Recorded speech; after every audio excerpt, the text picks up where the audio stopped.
Now it's time for me to turn it over to Kevin. Kevin, the mic is all yours. Great. Thank you, Brittany.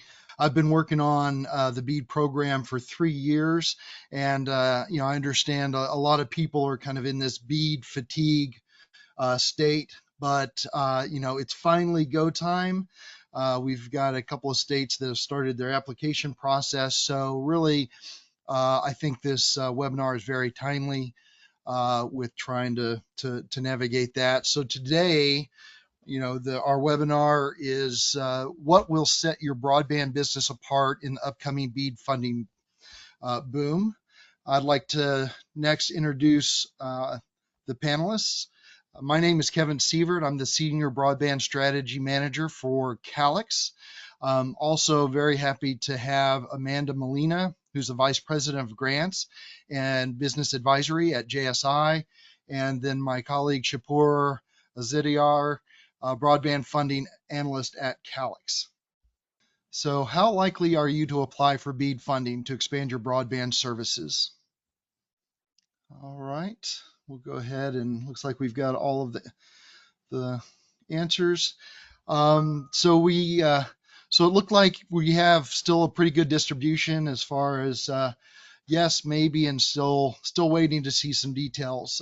And hopefully after this webinar, we'll be able to answer some of those questions and then give you the opportunity to come to us and answer more of those questions as they come up.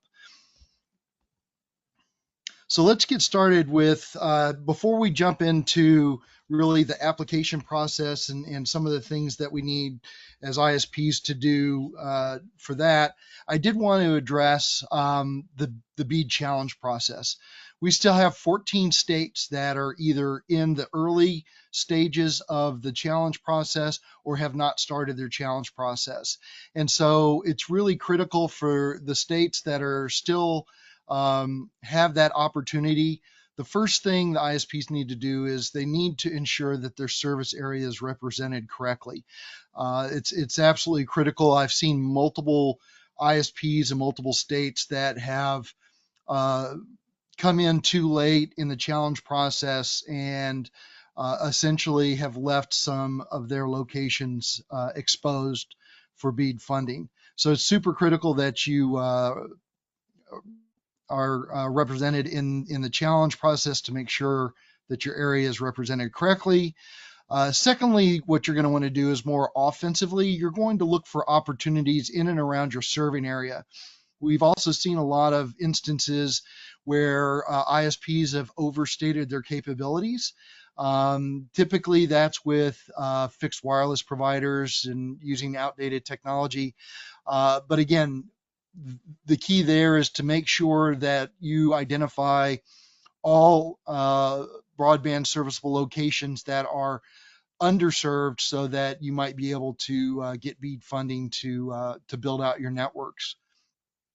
The other thing that we'd encourage you to do is to start the evidence collection early. There's not a whole lot of time to collect that evidence. Most challenge processes are open for 30 days, and the burden of evidence is pretty high. So start collecting that evidence early and be prepared for the challenge process before it begins. And then the last thing, and this will be a common theme through the entire BEAD program, is you have to be engaged with the state broadband offices. All of the state broadband offices hold webinars, they hold office hours. You need to make sure that you're involved in those, because honestly, that is where you're going to get the details of these programs, and that's where your answers are. The questions are going to get answered. The state broadband offices are going to be responsible for developing a lot of the guidance and requirements around this program. And honestly, they don't necessarily have all of the answers, and they don't even know some of the questions. So it's really imperative that the ISPs participate with the state broadband office and make sure that their input is heard. So with that, we're going to move to Amanda, and she's going to take us through basically what happens after the BEAD challenge process. Thank you, Kevin. I appreciate that. And good afternoon, everybody. Like Kevin was kind of teeing into this, I mean, you have to stay engaged, and to have your seat at the table, you really need to be informed. In order to actually participate, you have to know what's going on. And more specifically, when we're talking about advice from a pre-qualification phase, there are 36 states and U.S. territories that require some level of participation from potential applicants for the BEAD program prior to the application phase. So if you're operating in multiple states or territories where this can get a little fun or a little challenging, depending on how you want to key up the phrase, is they're not all called the same thing. So if you haven't seen the word pre-application, look for pre-qualification, look for letter of intent, look for request for information.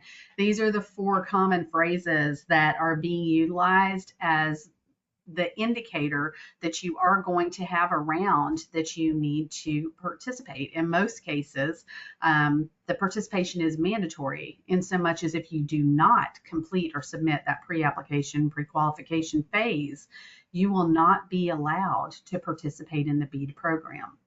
So this is a really critical thing. And if it's not something that you've looked at, I strongly recommend that you do, call, your favorite consultants here. We'd all be glad to help you, but you don't want to miss that opportunity because you missed that pre-session and providing that data. And the application or the pre-application or pre-qualification requirements differ. And they are identified specifically in that volume 2 document that everyone had an opportunity to provide comments on. So, take a look at that. If you're looking at it and you don't understand, you definitely want to make sure that you understand. So reach out and ask somebody. Next, please. Okay. The thing with these pre-applications or pre-qualifications, they have varying levels of difficulty. So, examples here are Louisiana. They had over 85 questions. Some of the things that you thought were just going to be a question and just a certification and saying, hey, yes, we do this, and it's a certification or attestation. Once you clicked yes, they said, great. Upload your document or your procedure or your manual. Specific ones that fell into that bucket were the cybersecurity. They're saying, hey, are you an existing broadband provider in the state? And you say yes. And, they say, do you have a cybersecurity plan? And of course, you want to say yes because you're offering broadband services and operating this network. And when you do that, they say, again, great, go ahead and upload that plan. Let us see what that looks like. And we're finding that a lot of things that you think are maybe just a click a yes or no are going to require documentation. So look at everything that you have now. Do you have that documentation? Do you have those plans? Or is it still something that's sitting on that to-do list and you may need to go ahead and move up a little bit? In comparison or contrast, more so, Nevada's pre-application or pre-qualification is really not much more than a questionnaire. It is literally a lot of yeses and nos. And tell us about how long you've been doing business and doing business in our state, providing, some IDs that are state specific to show that you're registered. So the level of difficulty and the level of detail that you have to require from these vary significantly. In some cases, it's almost like doing an entire grant application just to be qualified to do a grant application. So understand, where your state is at on that. The other part of that is, kind of planning for this. There are some things that you're going to have to potentially respond as far as areas of interest. And to do that, you need to understand which locations or areas are BEAD eligible, just like Kevin had talked about. There are a bunch of states that have already gone through this challenge and, I think I lost my slides. Challenge and the rebuttal process, and then also the final determination for the states. And so understand where your state is at from a mapping perspective and state eligibility perspective so that you can go ahead and apply. And then that last part of it is, again, just preparing those uploads in advance. There are a lot, again, those pre-qualification guides are saying, hey, you know, tell us, do you have this? Make sure that you do have that documentation so you're not in a gotcha situation, and then hurrying to try to go ahead and engage someone to help you complete those documents. So what does this look like from a pre-qualification perspective? We're going to go ahead and show you this on the map. You know, picture's worth 1,000 words. And so for the green areas, those are the states that actually have completed pre-qualification windows. And then the ones in orange are those that are actually open. So we do have a couple little notes just kind of for some quirks there. And I think that AK is actually not Alaska, it's Arkansas, so apologize for that. But the Arkansas pre-qualification window, your pre-qualification documentation actually has to be submitted to the state in order to pursue or be part of the phase one, which is the Buy It Now round. And again, Kevin, I think we've lost those slides. So that's something that you want to be aware of. Arkansas does have multiple rounds, but again, completing that pre-qualification is something that you will want to do sooner versus later if you want to participate in that initial round. So the next one I wanted to go ahead and actually mention is Indiana. So their pre-qualification is actually opening very shortly. This week they are doing the webinars on what the requirements for that are. And so they had the first one on August 19th. And it's good that you're attending today, because if you're in Indiana, then you have a little bit of a heads up that they're actually doing the next one tomorrow. So you want to make sure that you attend that. Kentucky opened on Monday of this week, and Missouri is also open. And Missouri is another one that you actually cannot submit a BEAD first application round submission if you're not pre-qualified. And in Missouri, they're indicating that it should be mid-September that they're actually going to open their BEAD application process. So if you're in Missouri, you want to go ahead and get started on that. And again, you'll see, you know, on the map, there are several other states that have currently open windows. Just wanted to go ahead and bring up a couple points about the pre-application that are a little bit different from others. For the states that have completed the pre-qualification windows, if you're looking at that, in some cases, again, remember we talked about states that have a mandatory pre-qualification, in so much as if you did not complete it and you did not get pre-qualified, you cannot pursue BEAD. Examples of that would be Louisiana and West Virginia. So if you did not complete those pre-qualifications, you do not get to submit a BEAD application or apply for BEAD. Conversely, in Illinois, they have completed that initial pre-qualification window. What that window did, that closed in July, and that allowed any potential applicants to get their data in front of the Illinois Broadband Office for vetting and curing, so that Illinois Broadband Office could come back and say, well, there's a couple things that you need to update or include in order for us to approve you to submit a BEAD application. So that window has passed. You can still apply for BEAD there, but you're not going to get that advanced curing for corrective measures.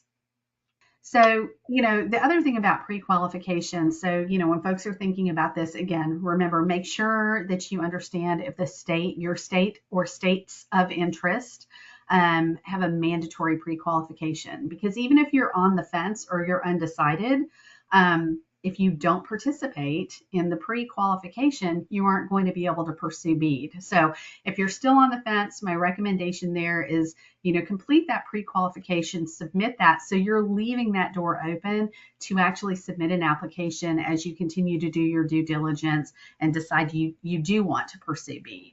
The other part of pre-qualification, again, state broadband offices were tasked with a specific goal, and that is to take those BEAD dollars and ensure that there is universal broadband coverage in the state. So that's no small feat considering how many locations that are out there. So these states are actually using these pre-qualification rounds for different things. And specifically, we're going to go ahead and quote Ohio. They said if an applicant is not pre-qualified, the state would not be able to reach out for orphan locations. And what this is, again, is that goal of achieving the universal service.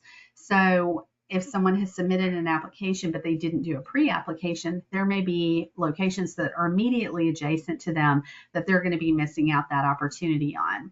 The other part of this is some states are using this to see what areas are not potentially going to be receiving a bid. And we'll use that for the extremely high cost per location calculation. So again, a lot of moving piece parts, a lot of things to think about. But again, participating in pre-qualification is something that you really, really want to go ahead and look into. Next Hey, slide, Amanda, please. we have a quick question from the audience. So Craig asked, any samples available for those cybersecurity and supply chain docs we can use as a basis to build our own? And that is a great question. And so NIST actually provides a framework. And so the cybersecurity used to have 5 elements, and it now has 6 that are part of cybersecurity plan or product. So that's out there, that is publicly available. Again, if this isn't really your wheelhouse, that is something that, and I'm not sure, Calix, if you guys do that. I know in-house we actually have some templates and can provide support for folks that are in need of the cybersecurity or supply chain at JSI. But going to the NIST, parameters, those guides are outlined, and those parameters of what should be included in your plan are located there. Yeah, and from Calix's side, we also have a specific course in Calix University that's dedicated strictly towards those cybersecurity and supply chain plans. So you can leverage those complementary resources to kind of understand what you should build into your framework, and kind of how you can effectively create one of those. And then also in terms of the supply chain, we have documents that we can provide you as well to help certify that we are BABA compliant and more than capable of supplying your needs. So, yeah. Cool. All right. All right. We are ready for the next one. Yep. So now that was all the pre-application. And there are some states that aren't going to require that. They're going to go right to the application. That said, the applications do require a tremendous amount of detail. So I know there are a lot of folks that have maybe participated in their state broadband, the ARPA or State Local Fiscal Recovery Fund grants. And this is going to be a step or a leg up from that. And really what they're looking for from a technical perspective is fully engineered projects, with many states having a strong preference for that shovel ready. And what they mean by that is they're literally looking for a timeline. They're looking for you to have everything pre-engineered, your certified engineer signed off on that, you identifying potentially where you're going to have to get permitting, where you may have DEPA or other requirements. And are certain states, and again, I can't say all states because, the states, we have 56 states and territories, and we have almost as many different versions for scoring, but many of the states and territories are giving actual extra points if your project is depicted as shovel ready. As a reminder, you do have to have a certified professional engineer to sign off on the documents and the project, and that your as-built specs are capable of delivering and sustaining that traffic that you are indicating that you can provide as part of your broadband network. The other part to that is the financial pro forma. And some of these are lighter and a little bit more project specific. And then some of them are going out, 10 years or beyond, just for the grant application. That said, from a financial aspect for the application, the vast majority of states have followed the NTIA guidance, where they said you can either provide the letter of credit from a financial institution with a WISE rating of B- or greater, or you can provide a performance bond, which you would get from your insurance company. Your financial institution or your insurance company are more likely going to ask for a total company pro forma just to ensure the financial feasibility before they authorize or say that they will provide a letter of credit or that performance bond. So there's the financials that are required for the grant, and then there are going to be the financials that are required, which are a little bit probably deeper dive for your financial institution or your insurance company to provide that extra element. The next part of considering kind of practical advice for your application process is just really developing your strategy and understanding and identifying your options.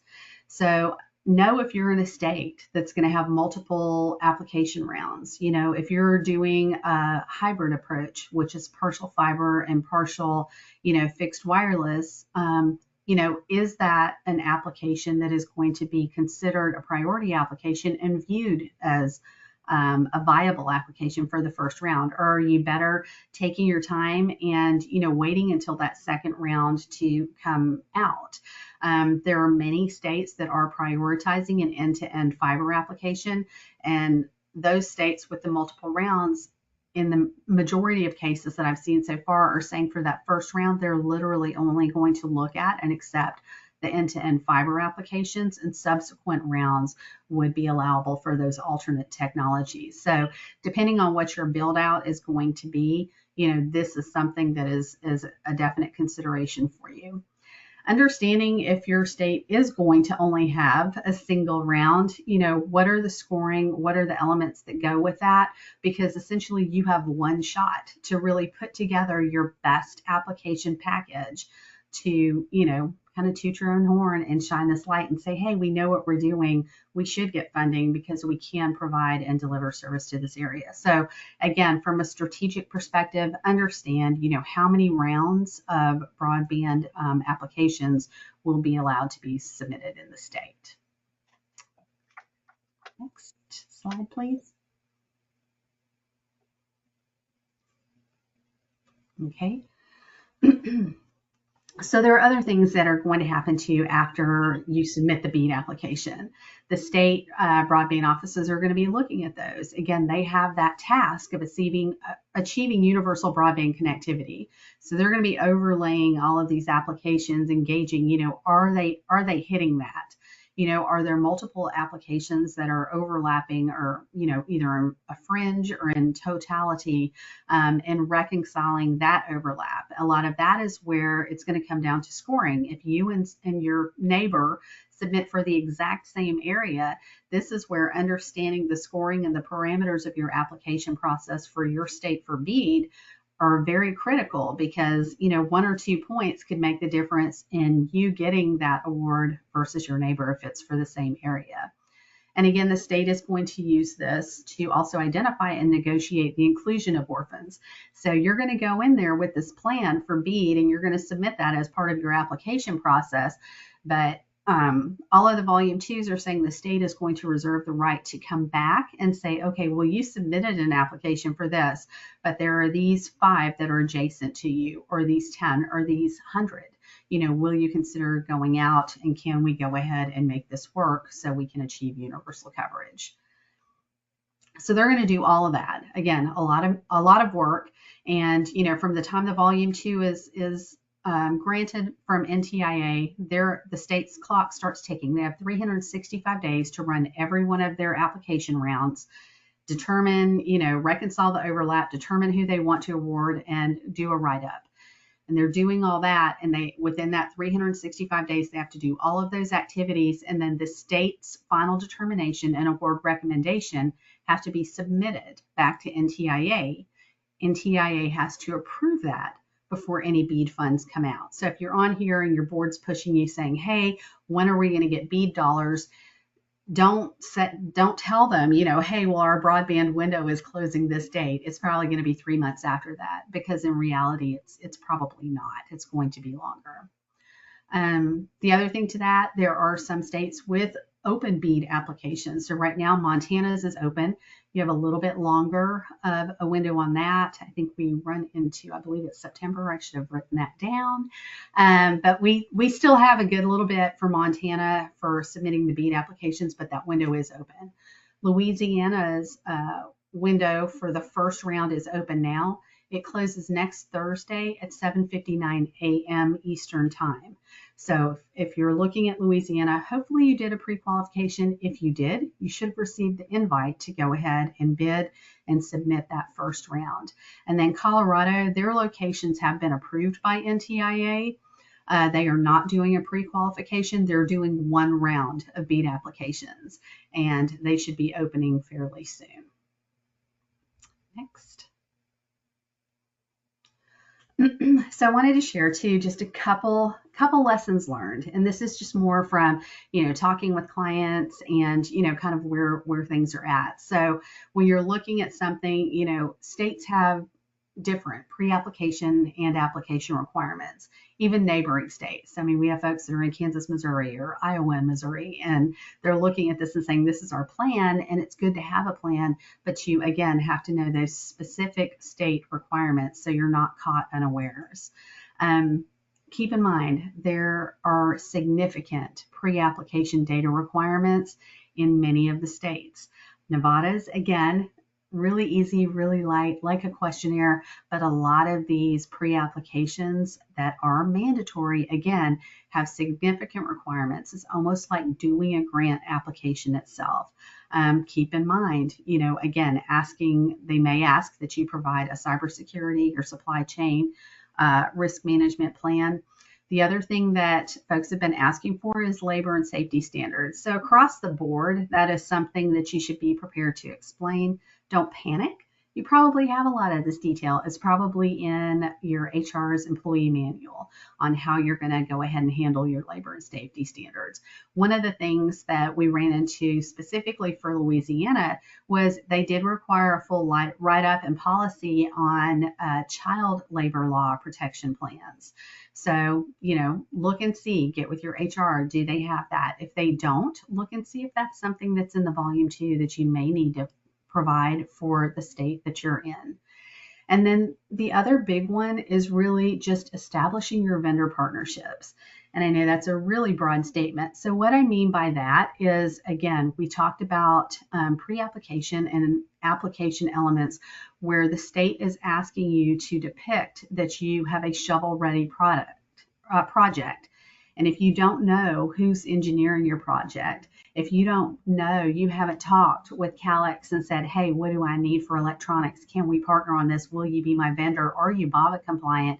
These are all things that you need to do. So really knowing, where you are at in your vendor partnerships, it's not too early to start on that, so that you can actually have a plan, understand your costs, understand what this is going to look like, so that you can submit and be prepared to submit a fully executable application that is going to rank higher. And then my last one is on the lessons learned is really just the short time frame. The timing on submitting the data runs literally anywhere from the shortest, which is 14 calendar days, which is Louisiana. There are 15 calendar days, there are 30, there are 45, and there are 60. So understanding what are the deadlines for your pre-application and your application rounds, again, noted in your state's volume 2. And if you're not sure what those are, reach out either, to your state broadband office. Hopefully, like Kevin mentioned, you're joining these meetings, you're listening to them because they've been telling you these things for about a good 8 months since most of them submitted the volume 2 in December. But just really get engaged. And if you're saying, hey, I'm running a business, I can't get engaged, reach out to Calix, reach out to JSI. We do this every day, all day long, and it is really a full-time job. I'm sure Kevin and Shapur will both attest to that.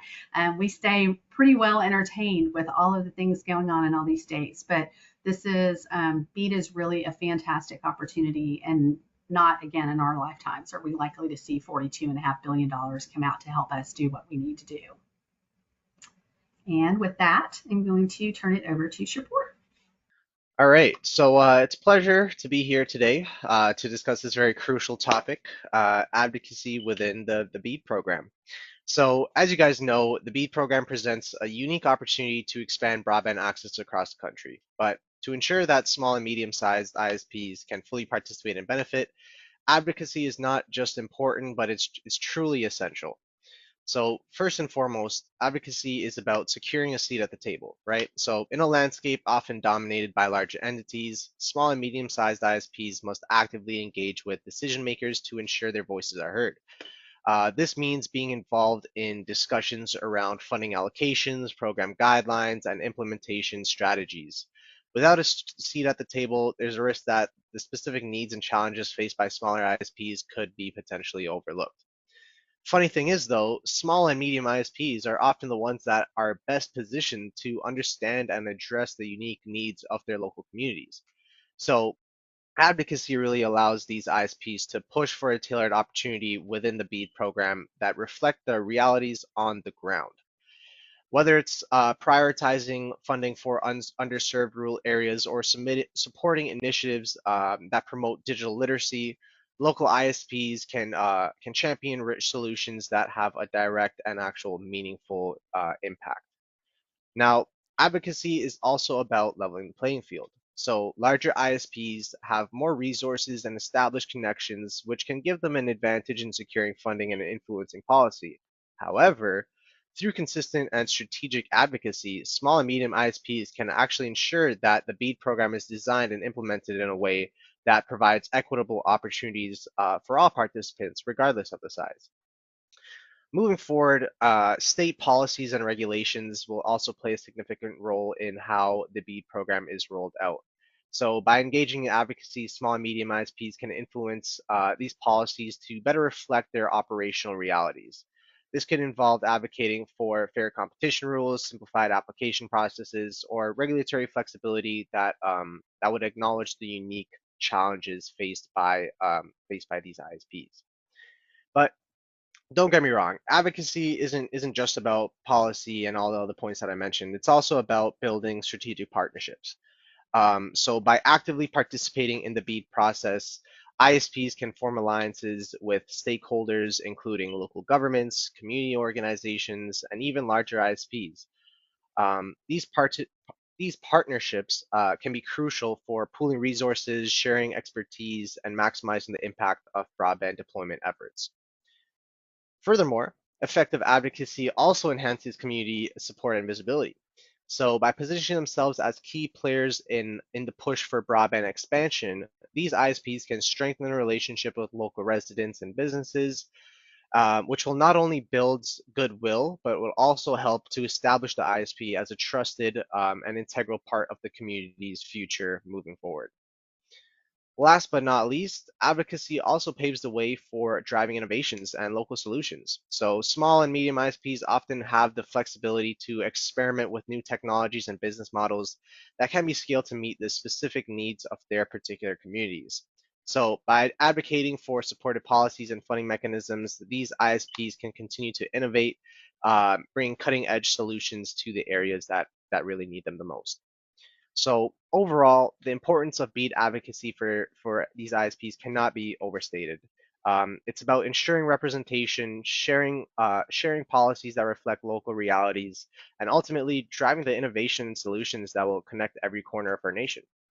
I highly encourage you all to stay engaged, be vocal, and continue to advocate the needs for your local communities. So now that we understand how important BEAD advocacy really is, let's explore some ways that Calix can assist you. So here at Calix, we created a BEAD advocacy toolkit for ISPs to leverage to assist them with their initiatives. So this toolkit consists of three sections. So the first section is sort of like a general introduction to the toolkit, and we'll highlight also some BEAD obstacles and how to overcome them. So this section, like I said, provides an overview of how to use the toolkit to its fullest potential, and then it'll also cover the obstacles and how you can overcome them pretty much. So moving on to section two, this section will cover talking points to use with media, state leaders, and allies as well. So it includes points, for example, like 5 points or 5 reasons why states should go local with BEAD. It covers a lot of content about BEAD and the general overview of the program, really to help you prepare and be as knowledgeable as you can on the program, so that when you do have these conversations with these folks, you're well prepared and you know exactly what to ask. Not to mention, there's also a Q&A to help guide your conversations with these folks. So it'll prompt you questions to ask these members, and then it'll also provide you with some sample answers that they may provide, and then some rebuttals for those answers as well. And finally, there's also the last section. So this is dedicated to working with state officials, legislators, and local leaders. So it includes a lot of useful information, quick tips with working with media, sample press releases that you can publish, sample letters that you can send to your subscribers and your local community to help gain their support, social media tips, social media posts, and so much more. It's a really, really in-depth toolkit that can help you for your advocacy needs greatly.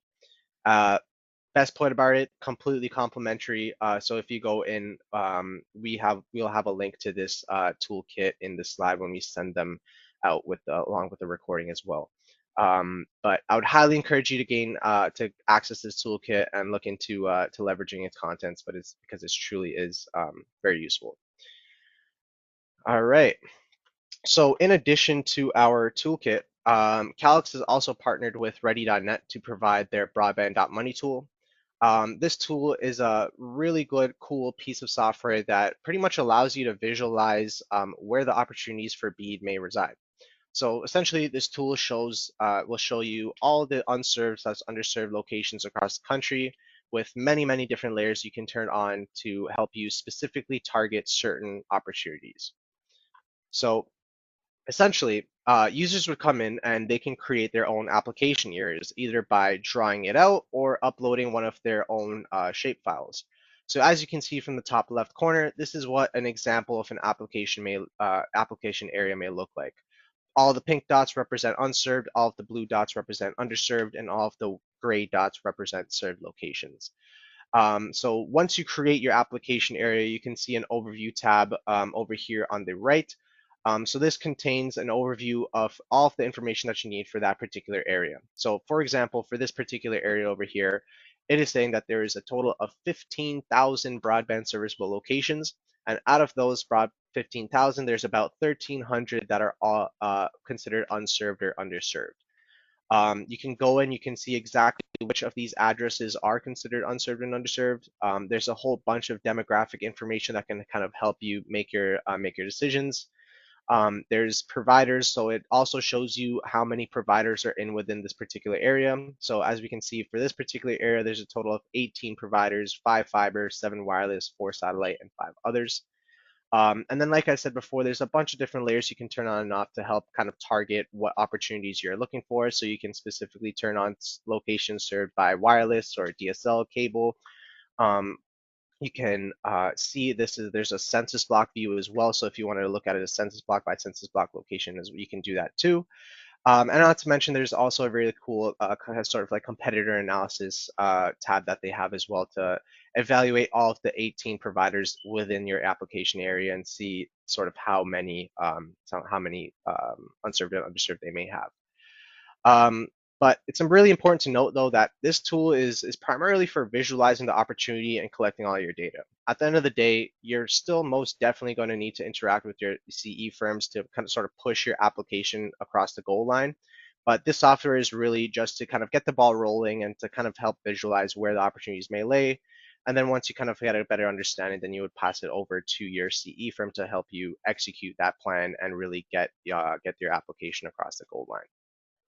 Amanda, quick question. You had talked about the difference between, let's say, Louisiana's pre-qualification process and Nevada's, and so the NTIA has kind of dictated a set of basic requirements that the states need to gather for ISPs and potential applications. Does that mean that, if someone like Nevada had a light pre-application, that it's expected to have a heavier application phase, or what are your thoughts on that? Yeah, I mean, we have seen where it's, if it's heavier on the pre-qualification or pre-application. A lot of that is narrative that is then just going to be paired with the technical and financial on the backside. If it is lighter, like Nevada, who has, basically again that lighter questionnaire, just making sure you're registered for business in the state, all of your operational, technical, key management, and ownership details are actually coming as part of the application in addition to the technical and financial. So it does seem like it's a healthy mix. So if you have a much heavier pre-application, pre-qualification, even in Louisiana, this first round of application, the window that's open now, it's a much lighter round because we've already provided all of that narrative detail. Perfect. Yeah. Um, Seems like we have another. Shapur, oh, Oh, sorry. So we had a question from Val. Val asked, will you be presenting at the Calix Connections with additional information? Yes, we will most definitely be doing that. So Calix, so we have what we like to call a Sunday Fun Day session. So Sunday, October 13th will be the Sunday Fun Day where we will be having multiple sessions on funding opportunities in our industry. We'll have multiple state broadband office panels, and we'll also be offering sort of one-on-one consultations with your local state broadband office and yourself to sort of talk things through and strategize on what you could potentially go after. So yes, most definitely Sunday's the day for everything funding related, everything BEAD related, and then Monday, Tuesday will also extend out for there. But Sunday's going to be your day.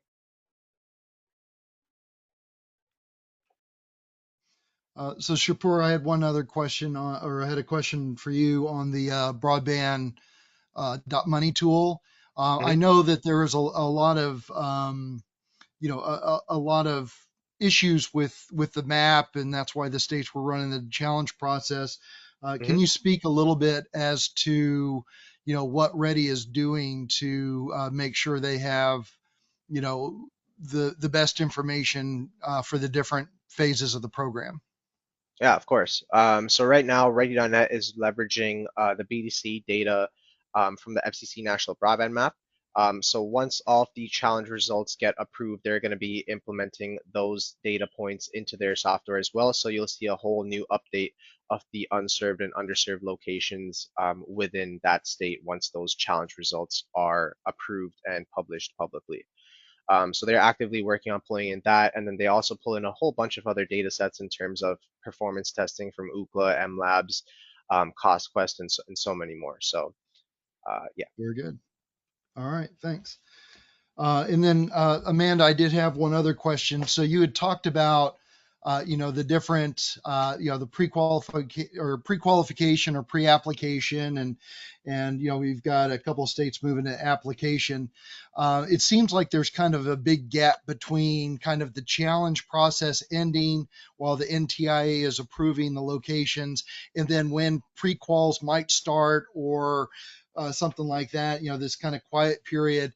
That doesn't necessarily mean there's nothing to do, right? The states are still working during that gap to do things. Can you describe some of the things that they're doing in lieu of, in between that the challenge process and their pre-qual or application process? Yeah, so I mean, all of the states that don't have their volume two approved, which is just a little less than half right now, what they're doing is it's called curing from NTIA. So, like Kevin had teed up earlier, NTIA said, hey, this is the NOFO. These are the parameters that we want every state and territory to create their BEAD program off of. And the states and territories kind of took that and ran 6 ways to Sunday with it. So there are many different iterations or interpretations of it. And NTIA is looking at that and saying, hey, this doesn't really meet the letter or intent of what we're doing. And they're sending that volume 2 back to the state and saying, fix this, this needs to be tighter, we're not happy with this, or explain this further. So your state broadband office has been actively engaging, and there's been multiple iterations. Some states are a little more transparent than others. There are some states that for every iteration of volume 2 that they cure and the changes, they're sending it back to NTIA to review again, but they're also posting on their website. And some states are doing that a little bit more behind the scenes, and not being as open with all of those changes. So the states are definitely working. Been at a few conferences, and I know y'all have too. And I mean, there is a big frustration, I think, with the state broadband offices, in the length of time that it's taking NTIA to actually approve those locations. And where that becomes a little bit of an issue is, again, remember we mentioned that the states, once that volume 2 is approved, their clock starts ticking for 365 days for them to actually run their whole broadband program, decide who's getting awarded, and give that to NTIA. But the kicker is they can't even start their broadband applications until their locations are approved. So we have people, many states, that have a volume 2 approved, and they're waiting on NTIA to say, yep, you have our blessing. Those are truly the broadband eligible locations. You can start your program. So from you look at the NTIA dashboard and it says all 10 of 10 things are done, but the states are really kind of hamstrung, and they're sitting there waiting for the approval on those locations. So even if the state is not curing volume 2, they're waiting on something else, and they really don't have any control over when that happens. Great, thank you. Yeah, and I know, besides all of that, they're also trying to do everything they can do prior to the application phase. So I know a lot of states are, trying to define their proposed serving areas and getting public feedback on all of that, getting public feedback on the guidance for their application. All the devil's in the details, and obviously they're trying to get as much input from the ISP community as they can prior to the application window opening. So we've only got a few minutes left. What I'd like to do is, if we don't have any other questions, I see there's a couple from Craig. I think we'll make sure that we get you the links and whatnot for those resources. Amanda, maybe we can start with you first. Could you maybe just talk about some of the concerns or issues that you're running up against with ISPs about applying for the BEAD, whether it's matching funds or it's too complicated, or maybe some myths that you would like to debunk. Any last minute advice or encouragement you might have for the ISPs that are listening to us. Yeah, I think my big thing is, that I hear people say, oh, well, I've heard that the BEAD post-award reporting is going to be so onerous, but there's already been billions of dollars in grant funding that's gone out. So those requirements for post-BEAD reporting really aren't that much different from what folks are doing now. Shapur, how about you? Yeah, I mean, with I'm going to take the perspective from like the smaller to medium-sized ISPs and looking towards like the matching funds, right? So the matching funds is definitely going to be a pretty big obstacle for those ISPs that don't necessarily have the capital to, first of all, provide that match or even get the construction started to get the reimbursements further down the line, right? So that's kind of what I've seen as being a pretty big hurdle for some of these ISPs that are a little bit hesitant to apply. And that's sort of why we recreated a private funding program here at Calix too, that pretty much will help supplement that little bit of capital that you would need to kind of get the ball rolling, get the construction starting, and then apply for those reimbursements. And then also for the matching funds as well. So anytime you guys are interested in learning a little bit more about that private funding program, feel free to reach out to either Kevin or myself, and we'd be more than happy to explain it a little bit further in depth. But for now, I see, yeah, I think the capital restraints are kind of like a key part that I've been hearing. Great, thanks, Shapur. What about yourself, Kevin? So I know you probably have some thoughts on this too, huh?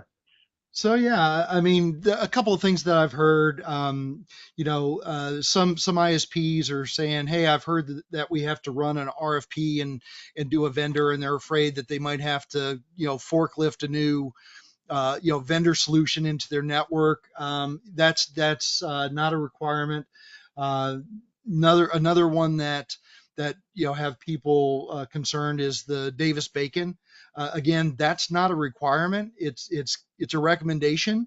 You might get some points if you implement the Davis Bacon, but it really is more just fair labor and wage practices, not the full Davis Bacon regulation. And Amanda, to your point, I see BEAD, coming from the North Dakota Broadband Office, I see BEAD as kind of a CPF plus, an ARPA plus type program. There are, it is a little bit more complicated than the ARPA program, but it's really not that much more complicated, and I just like to leave it with this. If you don't get the money to build these locations, somebody else will, right? The goal at the end of the day for every state is that all of the locations that are defined as a BSL will have some kind of funding or plan to build out a broadband network. And if it's not you, it's going to be somebody else. So this really is a kind of a once in a generation opportunity to cover your network or to expand your network in areas that are unserved or underserved.